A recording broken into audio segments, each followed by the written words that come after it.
బాబాసాహెబ్ దేవరస్ ఈయన గొప్పగా ఏం మాట్లాడతాడో ఒకసారి వినిపిస్తా చూడండి. ఈ విషయంలో తప్పంతా విదేశీయులదని చెప్పి మనం మన బాధ్యత నుండి తప్పించుకోలేము. ఈ విషయంలో తప్పంతా చెప్తాడు చూడండి. మన పతనానికి క్రైస్తవులను ముస్లింలో నిందించి మన బాధ్యత లేదని తప్పుకోలేము.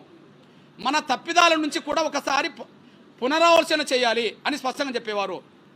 సామాజిక అసమానతలు మన పతనానికి ప్రధాన కారణమని మనం అంగీకరించాల్సి ఉంది. ఎవరన్న మాట ఇది? అంబేద్కర్ అంటే బాధితుడు. మరి గౌరవ్ దేవరాస్ గారు ఎవరు? బ్రాహ్మణ్. బాధితుడు కుల నిర్మూలన కావాలన్నాడు బాధితులం కనుక. మరి కుల వ్యవస్థ సృష్టికర్తలు అనబడుతున్న బ్రాహ్మణ్ నుంచి ఎదిగిన మేధావులు ఏమన్నారు?